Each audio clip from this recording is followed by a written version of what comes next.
आप सभी को जय मसीह की। आज के समय के लिए मैं प्रभु यीशु को दिल से धन्यवाद देता हूँ। आशा करता हूँ मेरे प्रियो आप सभी प्रभु में बहुत ही अच्छे होंगे। आज हम सीखने के लिए जा रहे हैं पति पत्नी के 3 मुख्य कर्तव्य, 3 मुख्य जिम्मेदारी, 3 मुख्य कार्य। आज का वचन कुछ अद्भुत होने के लिए जा रहा है। यदि आज आप विवाह नहीं किए हैं तो आज का वचन आपके लिए भी होगा, क्योंकि आने वाले समय में हालेलुया आपका भी विवाह होगा। यदि आप विवाह किए हैं तो आज का वचन विशेष करके आपके परिवार के लिए, आपके जिंदगी के लिए होने के लिए जा रहा है। हालेलुया। कुछ लोगों का कहना यह है कि शादी बर्बादी है, लेकिन शादी बर्बादी नहीं है। शादी एक नया जिंदगी का शुरुआत है, एक नया सफर है, जिंदगी का नया सफर है। बाइबल का वचन कहता है विवाह सब में आदर की बात समझी जाए। इसका मतलब पवित्रता की बात समझी जाए। Hallelujah, hallelujah. प्रभु का जीवित वचन कहता है जिसे परमेश्वर ने जोड़ा है उसे मनुष्य अलग न करे। Hallelujah, hallelujah. आइए मेरे प्रियो हम सीखते हैं। पहली बात यह है कि प्रेम करने वाला होना चाहिए। पति पत्नी आपस में, दूसरे के साथ नहीं, आपस में प्रेम करने वाला होना चाहिए। क्योंकि बाइबल का वचन कहता है इफिसियों की पत्री 5 अध्याय का 22 पद में, ये वचन पत्नियों के लिए है पत्नियों अपने अपने पति के अधीन रहो। अधीनता का मतलब क्या है? आज्ञाकारी और पति के करीब रहो। Hallelujah, hallelujah. इसका मतलब अधीनता का मतलब है आज्ञाकारी में रहो, अनुशासन में रहो, पति का बात मानो, पति के अधीन में रहो। लेकिन आज उल्टा हो रहा है, पत्नी पति को अधीनता में ले रहे हैं और गुलाम बना रहे हैं और धमका के रखे हैं। कॉलर पकड़ कर कहते हैं कि यदि आप मेरे लिए साड़ी खरीद के नहीं लाओगे तो मैं मायके चली जाऊंगी, मैं घर को छोड़कर चली जाऊंगी, मैं खाना नहीं बनाऊंगी, मैं बच्चों को तैयार नहीं करूंगी। यदि आप मेरे लिए गहना नहीं ला दोगे तो आप मेरा सूरत कभी भी नहीं देखोगे। इसका मतलब पतियों को क्या कर रहे हैं? गुलाम बना के रखे हैं, डराते हैं, धमकाते हैं और उन्हें मारते हैं, पीटते हैं। मेरे प्रियो, परमेश्वर का वचन ऐसा वचन नहीं देता, ऐसा शिक्षा नहीं देता है, बल्कि वचन कहता है पत्नियों अपने अपने पति के अधीनता में रहो। अपने अपने पति को क्या करो? प्यार करो। अपने अपने पति को क्या करो? हालेलुया, प्रेम करो। Hallelujah, hallelujah. बोलो यीशु नासरी की जय। मेरे प्रियो, ऐसे लोगों को हमने देखा है और आप सभी ने बहुत ही अच्छी रीति से देखा है, क्योंकि आप सभी मेरे से ज़्यादा अनुभवी लोग हैं। मेरे प्रियो, ऐसे लोग हैं जो शादी के कुछ महीने बाद पत्नी को छोड़ देते। क्यों? क्योंकि दूसरा पत्नी मिल गया है, दूसरे से प्यार हो गया है। और ऐसे लोग भी हैं शादी के कुछ दिनों के बाद अपने पति को छोड़ देते और दूसरे पति के साथ भाग जाते। क्यों? दूसरा पुरुष से प्यार हो गया है। तो मेरे प्रियो, ये विवाह नहीं है, ये शादी नहीं है, ये धोखा है, ये छल है, कपट है। परमेश्वर ऐसा रिश्ता को परमेश्वर नहीं चाहता है। प्रभु ऐसे रिश्ते से परमेश्वर सख्त नफरत करता है। मेरे प्रियो, शादी हालेलुया वह है हमेशा सुख दुख में, परेशानी में, कठिन परिस्थिति में हालेलुया दोनों मिलकर साथ खड़े रहना, हिम्मत देना। यदि पति गिर रहा है तो पत्नी का कर्तव्य है कि अपना पति को उठाए। और पत्नी डाउन हो रही है, गिर रही है, निर्बल है, चिंता में है, निराशा में है, तो पति का कर्तव्य क्या है? पत्नी को छोड़ के काम पे चले जाना, पत्नी को छोड़ के शहर चले जाना, अपने पत्नी को छोड़ के दूसरे पत्नी के साथ भाग जाना नहीं, अपने पत्नी के संग रहना, अपने पत्नी के दुख में हाथ बटाना, उन्हें हिम्मत देना, उन्हें साहस देना, उन्हें क्या देना? ढाढ़स देना, उन्हें शांति देना, उन्हें प्यार करना। क्योंकि ऐसे दुख और निराशा के समय में क्या चाहिए? प्यार चाहिए, प्रेम चाहिए। मेरे अजीजों, बाइबल का वचन कहता है अपने अपने पति से प्यार करो। हालेलुया। और कुलुस्सियों 3:19 में लिखा है अब है पतियों के लिए, हे पतियों अपने अपनी पत्नी से प्रेम रखो।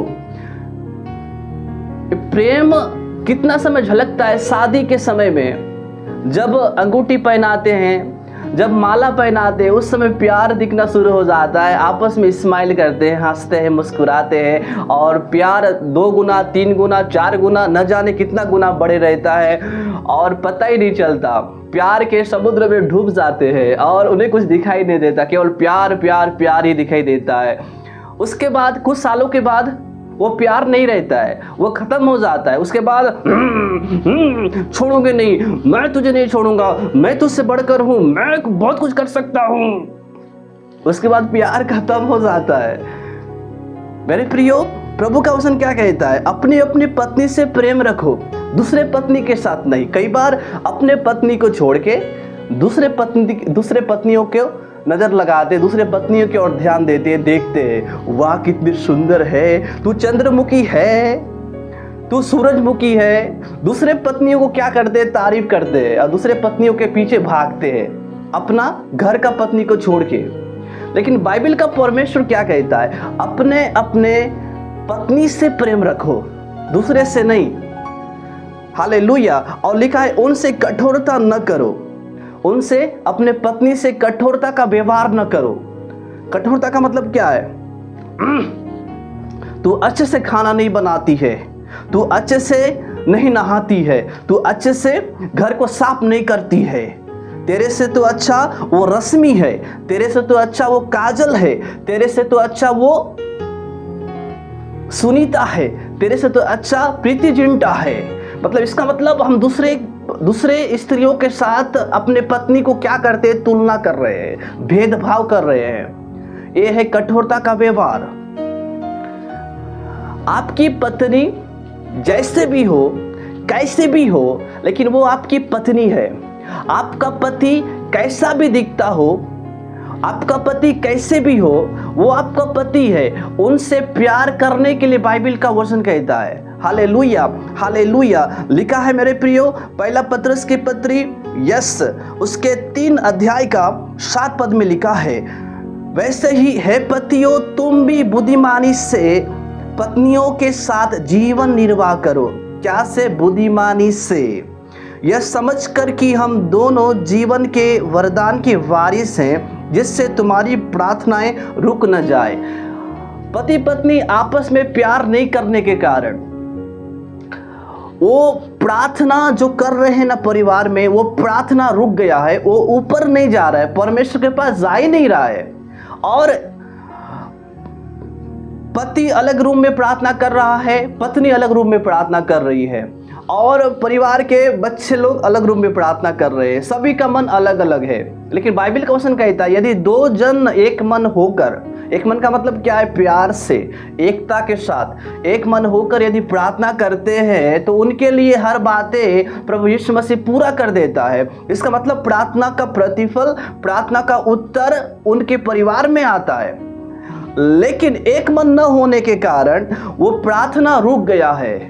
आप 20 साल से प्रार्थना कर रहे हैं, प्रार्थना का उत्तर ही नहीं आ रहा है। क्यों? क्योंकि पति पत्नी का रिश्ता आपस में ठीक नहीं है, आपस में प्यार नहीं है, नफरत है, लड़ाई है, गुस्सा है, डहा है, क्रोध है, चुगली है, दोष है। आपस में मैं सबसे अच्छा हूं, मैं घर को संभालता हूं, मैं काम पे जाता हूं, तुम क्या करते हो? तुम बच्चे को तैयार नहीं कर सकते, तुम खाना नहीं बना सकते, मुझे ऑफिस में कितना सारा काम पड़ा है, उन सारे काम का बोझ मेरे ऊपर है, बॉस का जो कार्यभार है वो मेरे ऊपर है, और घर में आने से लड़ाई। आपस में प्यार नहीं है, आपस में प्यार है ही नहीं, तो प्रार्थना का उत्तर कहां से आएगा? प्रार्थना का प्रतिफल कहां से आएगा? वो नहीं आएगा। मेरे प्रिय, पहला पत्रस 3:6 में लिखा है, यह सारा अपने पति को स्वामी कहती थी, और आज लोग क्या बोल रहे हैं?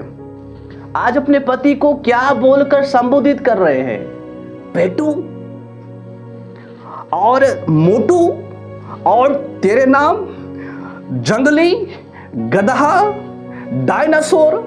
मतलब ये कुछ ऐसे गलत शब्दों का उपयोग करके अपने पति को क्या कर रहे हैं? बुलाते हैं, संबोधित करते हैं। और भी बहुत सारी बातें हैं जो आप सभी सुने हैं, जानते हैं। गलत शब्दों का प्रयोग करते हैं, लेकिन अपना पति को आदर और सम्मान नहीं देते। जो पति का नाम है, कम से कम एजी आइए, बैठिए, काम से थके हारे आए हैं, कुर्सी में बैठिए, पानी लीजिए।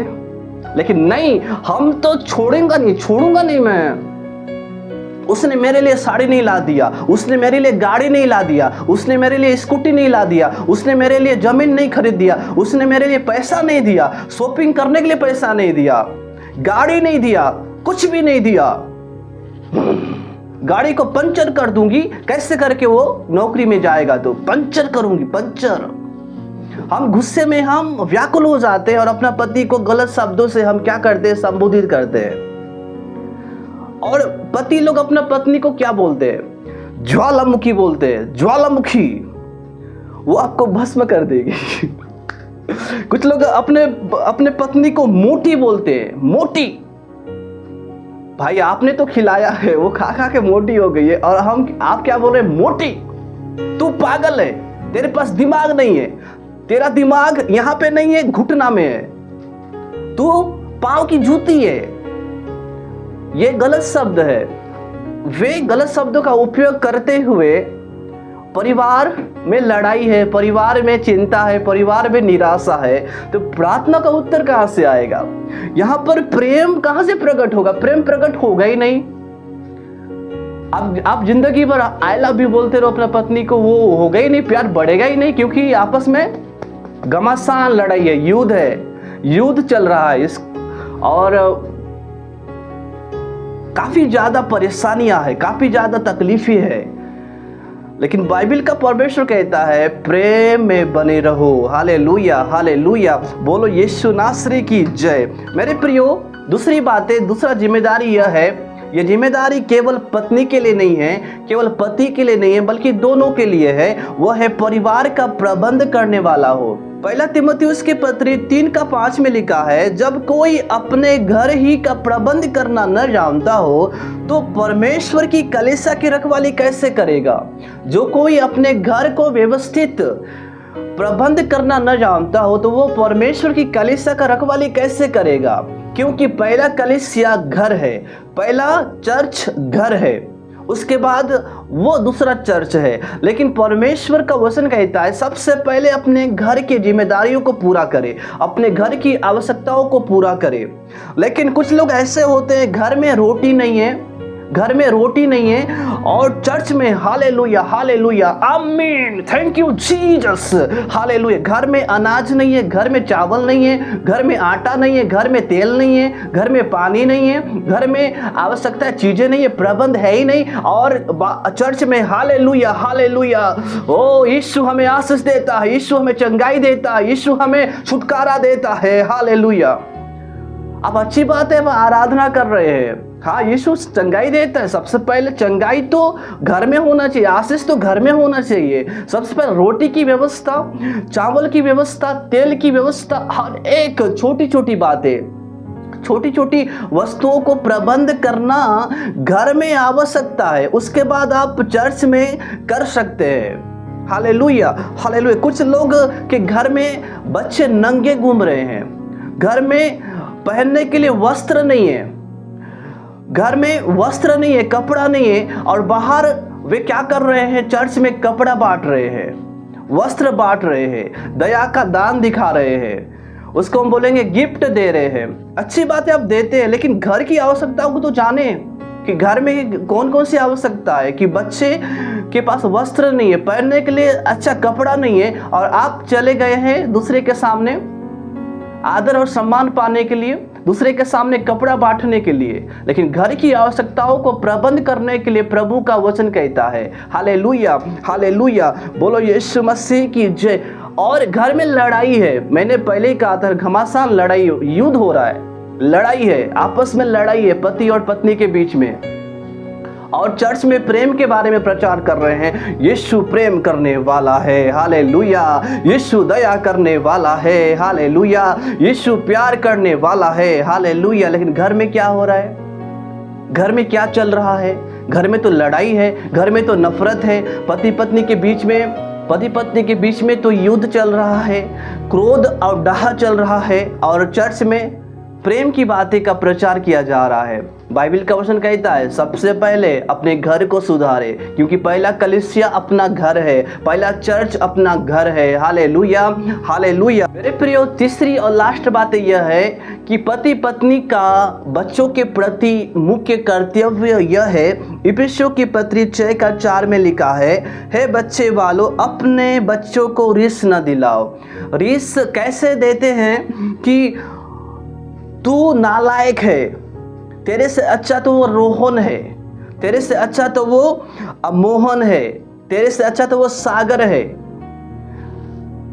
तू जिंदगी में कुछ नहीं कर सकता, तेरा भला नहीं होगा, तू जिंदगी भर वैसे ही रहेगा। तूने कैसा पढ़ाई किया और फेल हो गया, उसको देखो, सागर को देखो, वो पास हो गया। सभी बच्चे को देखो कैसे आगे बढ़ रहे पढ़ाई के क्षेत्र में। तेरे जैसा तो निर्बुद्धि इस दुनिया में नहीं है। कुछ अलग अलग बुरी बातों को बोल बोल कर हम अपने बच्चों को क्या कर रहे हैं, रिस दिला रहे हैं। ऐसे शब्दों के कारण, ऐसे माता पिता के व्यवहार के कारण बच्चे कई बार गलत कदम को उठाते हैं। न चाहते हुए भी घर को छोड़कर भाग जाते हैं, न चाहते हुए भी आत्महत्या करते हैं। इसमें बच्चों का गलती नहीं है, क्योंकि बच्चे नादान होते हैं, बच्चे बहुत ही नम्र होते हैं, बच्चे बहुत ही हालेलुया दीन होते हैं। क्योंकि बाइबल का वचन कहता है, यीशु ने कहा, अपने आप को जो बच्चे के समान करता है वह स्वर्ग राज्य में बड़ा होगा। Hallelujah, hallelujah. तो इसमें बच्चों का गलती नहीं, इसमें माता पिता का, उनके व्यवहार का, उनके आचरण का गलती है। और आगे का वचन कहता है, परंतु प्रभु की शिक्षा और चेतावनी देते हुए पालन पोषण करो। अपने बच्चों को प्रभु की शिक्षा और चेतावनी देते हुए क्या करो, पालन पोषण करो। हम कई बार ये पहली बातें को भूल जाते हैं, पहला वचन को भूल जाते हैं और सीधा हम पालन पोषण करते हैं। अच्छी बात है, आप दूध पिलाते हैं, पनीर खिलाते हैं, मछली खिलाते हैं, अंडा खिलाते हैं, चिकन खिलाते हैं और साग सब्जी खिलाते हैं। लेकिन पहली बातें क्या है, पहली बातें है प्रभु की शिक्षा देते हुए, बाइबल की शिक्षा देते हुए उन्हें क्या करे, उन्हें सिखाए। क्योंकि बाइबल का वचन कहता है, नीति वचन की पुस्तक 22 अध्याय का 6 पद में, मैं आप सभी के लिए पढ़ना चाहता हूँ, लड़के को उसी मार्ग की शिक्षा दे जिसमें उसको चलना चाहिए। हालेलुया। नशा करने के लिए न सिखाए, व्यभिचार करने के लिए न सिखाए, गुटखा खाने के लिए न सिखाए, गलत संगति में जाने के लिए न सिखाए, बल्कि बाइबल के जीवित वचन से उन्हें शिक्षा दे, उन्हें चेतावनी दे। क्योंकि लिखा है, और वह बुढ़ापे में भी उससे न हटेगा। यदि हम प्रभु के जीवित वचनों को हम बताएंगे, सिखाएंगे, तो वो बुढ़ापे में भी वचन से नहीं हटेगा। हालेलुया। सही शिक्षा से नहीं हटेगा। हालेलुया। प्रभु की आज्ञा से नहीं हटेगा। यदि हम केवल चिकन, मटन, मछली, अंडा खिलाने में व्यस्त हैं और प्रभु की शिक्षा को नहीं दे रहे, तो आने वाले समय में वही बच्चे हमारे खिलाफ विरोध में होंगे, हमारे विरोध में होंगे, और वे हमारे विरोध के साथ वे गलत संगति में फंसकर अपने जीवन को नष्ट करेंगे।